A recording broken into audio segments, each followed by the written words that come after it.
श्रीमद् भगवत गीता। श्रीमद् भगवत गीता हिन्दू धर्मका पवित्रतम ग्रन्थहरूमा एक हो। यो ऐतिहासिक हिन्दू ग्रन्थ महाभारतको भीष्म पर्वबाट लिएको एक सानो ग्रन्थ हो। यसमा 18 अध्याय छन्। यसलाई मोक्ष शास्त्र पनि भनिन्छ। श्रीमद् भगवत गीता अनुमानतः आजभन्दा 5000 वर्ष पहिला अर्थात् कलियुगको आरम्भमा कुरुक्षेत्र नामको युद्धभूमिमा श्रीकृष्णले गीताको उपदेश अर्जुनलाई दिनुभएको थियो। यो सञ्जय र धृतराष्ट्रको संवादमा प्रश्नोत्तर प्रकारले लेखिएको छ। यसमा 18 अध्याय छन् भने 700 पद्यात्मक संस्कृत श्लोकहरू छन्। यसमा अनुष्टुप छन्दको अधिक प्रयोग भएको छ। स्तुति आदि पद्यमा अन्य छन्दको पनि प्रयोग गरिएको छ। यसको प्रथम अध्यायमा अर्जुनले खेद व्यक्त गरेको हुनाले अर्जुन विषाद योग अध्याय भनिएको छ। यस्तै प्रकारले अर्जुन र श्रीकृष्णको संवाद अनुसार अन्य अध्यायको पनि नाम राखिएको छ। यसमा एकेश्वरवाद, कर्मयोग, ज्ञानयोग, भक्ति योगको अध्याय क्रम अनुसारले सुन्दर ढङ्गले चर्चा गरिएको छ। यो ऐतिहासिक ग्रन्थ महाभारतको भीष्म पर्व अन्तर्गत दिइएको उपनिषद हो। यसमा अनित्य देहभन्दा नित्य आत्माको निरूपण गरिएको छ। यसलाई मोक्ष ग्रन्थ पनि भनिएको छ। भक्ति योग द पाथ अफ डिभोसन अध्याय 12। भक्ति योग भावना प्रदान र प्रकृति प्रेमीवाला व्यक्तिहरूको लागि उपयोगी छ। भक्ति योगको अनुयायी ईश्वरसित प्रेम गर्न चाहन्छ र सबै प्रकारको क्रिया अनुष्ठान, पुष्प, गन्ध, द्रव्य, सुन्दर मन्दिर र मूर्ति आदिको आश्रय लिन्छ र उपयोग गर्छ। प्रेम एक आधारभूत एवं सार्वभौम संवेग हो। यदि कुनै व्यक्ति मृत्युसँग डराउँछ भने यसको अर्थ यो हो कि उसलाई आफ्नो जीवनसँग प्रेम छ। यदि कुनै व्यक्ति अधिक स्वार्थी छ भने यसको तात्पर्य यो हो कि उसलाई स्वार्थसँग प्रेम छ।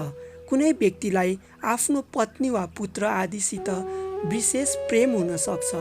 यस प्रकारको प्रेमबाट भय, घृणा अथवा शोक उत्पन्न हुन्छ। यदि यही प्रेम परमात्मासित भयो भने त्यो मुक्तिदाता बन्छ।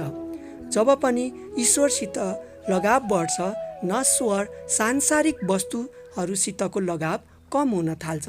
जबसम्म मनुष्य स्वार्थयुक्त उद्देश्य लिएर ईश्वरको ध्यान गर्छ तबसम्म त्यो भक्तियोगको परिधिमा आउँदैन। पराभक्ति नै भक्तियोगको अन्तर्गत आउँछ, जसमा मुक्तिलाई छोडेर अन्य कुनै अभिलाषा हुँदैन। भक्ति योगमा शिक्षा दिइन्छ कि ईश्वरसित प्रेम यसैले गर्नुपर्छ कि यस्तो गर्न राम्रो कुरो हो, न कि स्वर्ग पाउनको लागि अथवा सन्तति, सम्पत्ति वा अन्य कुनै कामनाको पूर्तिको लागि। त्यसले यो सिकाउँछ कि यसको सबैभन्दा ठुलो पुरस्कार प्रेम नै हो र स्वयं ईश्वर प्रेम स्वरूप हो। श्रीकृष्णको शुद्ध प्रेम प्राप्त गर्ने सबैभन्दा सजिलो र सर्वश्रेष्ठ साधना भक्ति योग नै हो। यो नै आध्यात्मिक अस्तित्वको पराकाष्ठ हो। यो परम पथलाई अनुसरण गर्ने व्यक्तिमा दिव्य गुणको विकास हुन्छ। भक्ति योगमा जम्मी गरी 20 वटा श्लोकहरू छन्। त्यसमध्ये 1 देखि 12 श्लोकमा साकार र निराकारका उपासकहरूको उत्तमताको निर्णय र भगवत प्राप्तिका उपायहरूको विषयमा चर्चा गरिएका छन् भने 13 देखि 20 श्लोकमा भगवत प्राप्त पुरुषहरूको लक्षणको बारेमा चर्चा गरिएका छन्। अब आउनुहोस् श्रीमद् भगवत गीता अध्याय 12 भक्ति योग नामको अध्यायका श्लोकहरू तथा यसका भावार्थको बारेमा चर्चा गरौँ। ओम श्री परमात्मने नमः। श्रीमद् भगवत गीता अथ 12 अर्जुन उवाच एवं सततयुक्ताये भक्तास्त्वां पर्युपासते ये चाप्यक्षरमौ वेक्तन् तेषां के योगवित्तमः। यस अध्यायको प्रथम श्लोकमा नै अर्जुनले श्रीकृष्णलाई बिन्ती गर्नुहुन्छ, यस प्रकार निरन्तर भगवत कर्म र ध्यानमा लागि परेका जुन भक्तहरू राम्रोसँग हजुरको उपासना गर्दछन् र जुन भक्तहरू इन्द्रियहरूले ठम्याउन नसकिने अव्यक्त एवं अविनाशी अक्षर ब्रह्मको उपासना गर्दछन्। यी दुवै थरीका भक्तहरूमध्ये कुन चाहिँ प्रकारका भक्तहरू अत्युत्तम योगवेत्ता हुन् भनेर जिज्ञासा गर्नुहुन्छ। अर्जुनको जिज्ञासामा भगवान भन्नुहुन्छ, मय्यावेश्य मनो ये मां नित्ययुक्ता उपासते श्रद्धया परयोपेतास् ते मे युक्ततमा मताः। अर्जुनको जिज्ञासामाथि श्रीकृष्ण भगवानबाट आज्ञा भयो, ममा अथवा परमेश्वर वासुदेवमा मन वा चित्त एकाग्र पारेर परम श्रद्धाले युक्त भई नित्य ममा नै लागिरहेर जो भक्तहरू मेरो उपासना गर्दछन् ती भक्तहरू नै मेरो विचारमा ज्यादै युक्त अर्थात् मेरा अति उत्तम भक्त मानिन्छन्। यस श्लोकमा साकार परमेश्वरको उपासना सर्वोत्तम छ भनेर उहाँले दर्शाउनु भएको छ।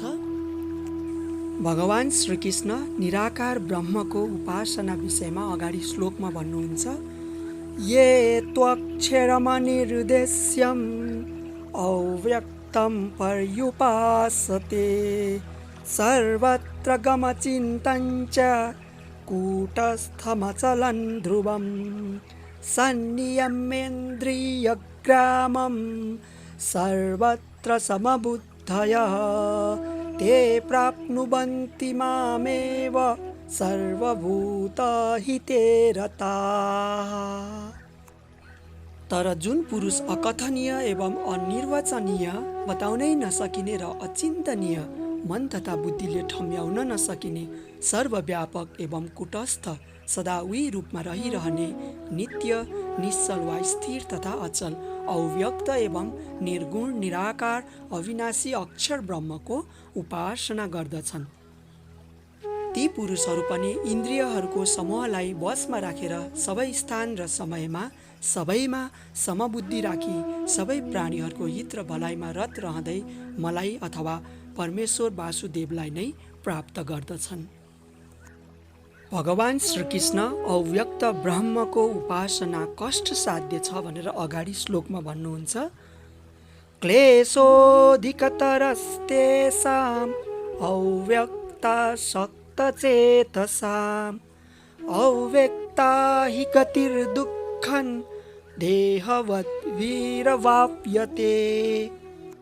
यस श्लोकको भावार्थ निर्गुण तथा निराकार अव्यक्त ब्रह्ममा आसक्त चित्त भएका ती पुरुषहरूको परिश्रम वा साधना ज्यादै कठोर हुन्छ।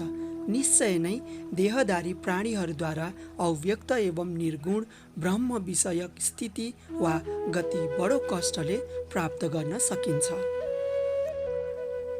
सगुण परमेश्वरको उपासना विषयमा भगवान श्रीकृष्ण भन्नुहुन्छ, ये तु सर्वाणि कर्माणि मयि सन्न्यस्य मत्पराः अनन्येनैव योगेन मां ध्यायन्त उपासते।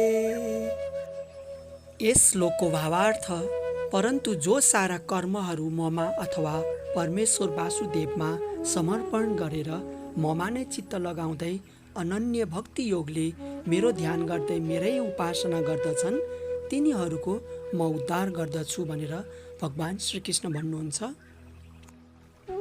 भगवान श्रीकृष्ण अर्जुनलाई मृत्यु रूप भवसागरबाट कसरी पार लाउन सकिन्छ भन्ने विषयमा केही उपायहरू बताउनु भएको छ।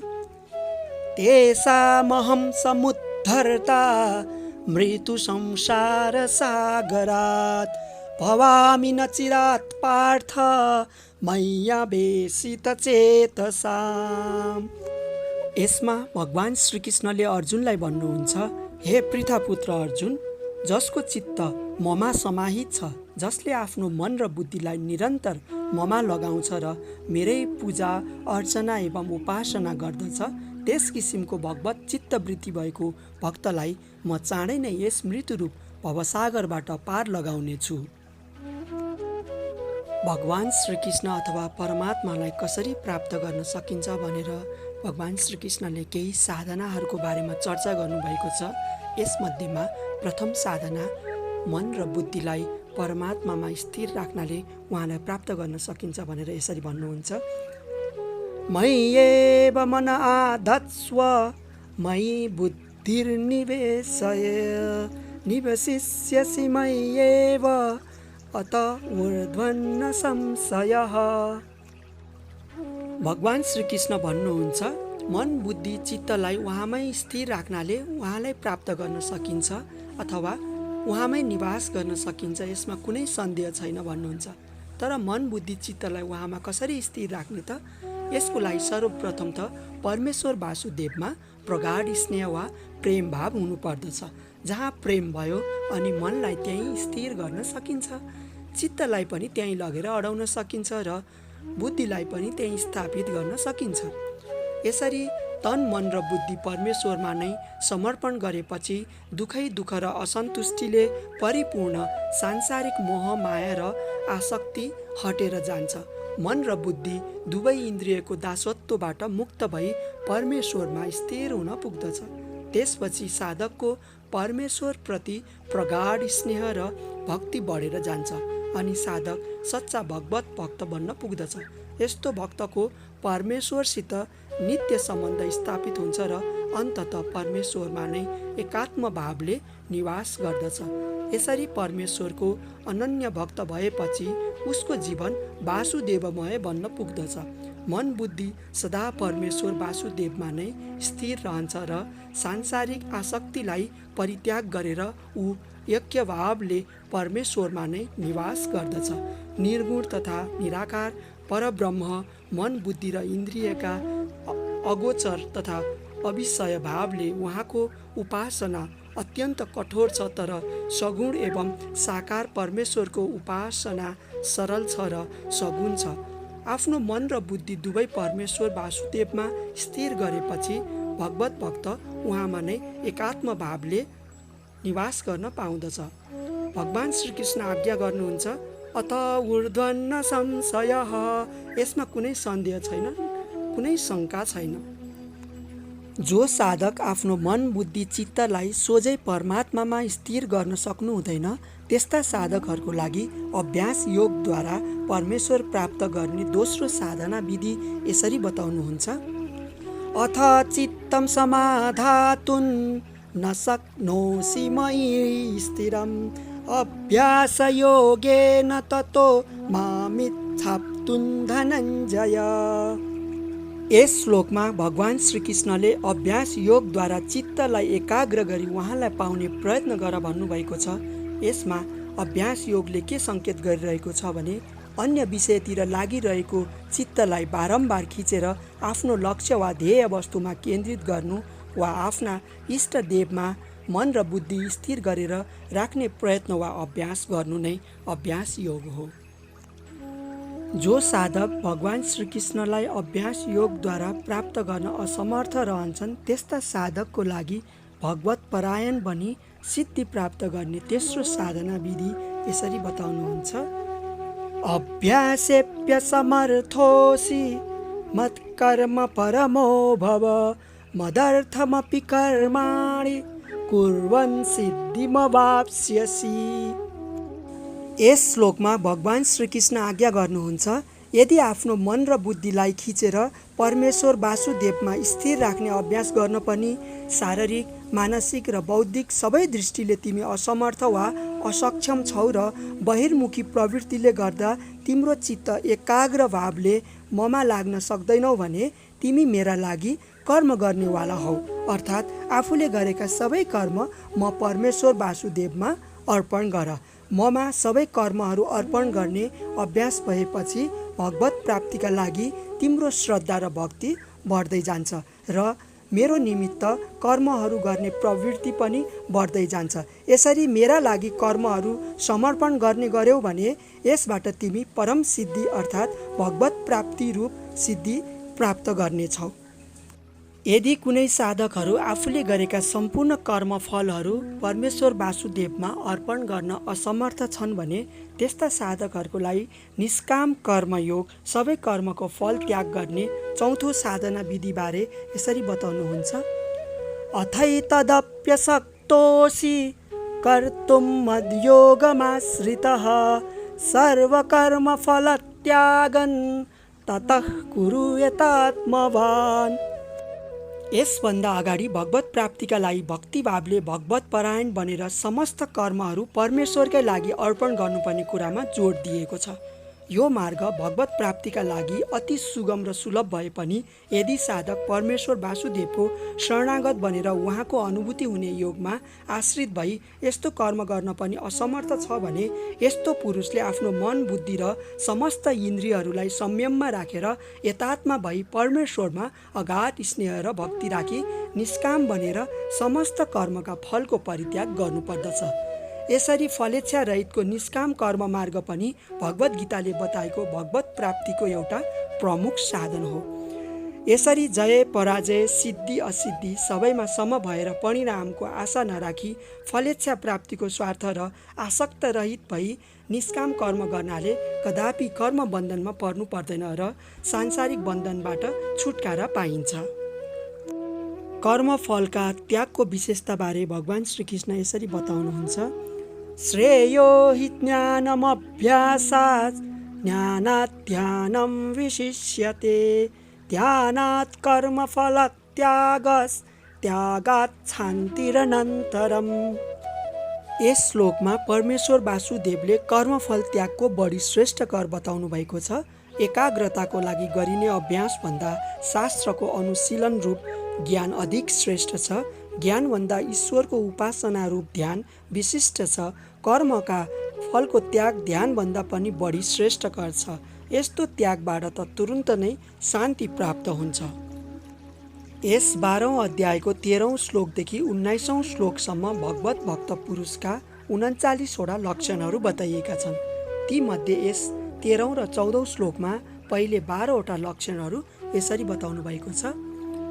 अद्वेष्ट सर्वभूतानां मैत्रः करुण एव च निर्ममो निरहङ्कारः समदुःख सुखक्षमी सन्तुष्टः सततं योगी यतात्मा दृढनिश्चयः मयि अर्पितमनो बुद्धिर्यो मद्भक्तः स मे प्रियः।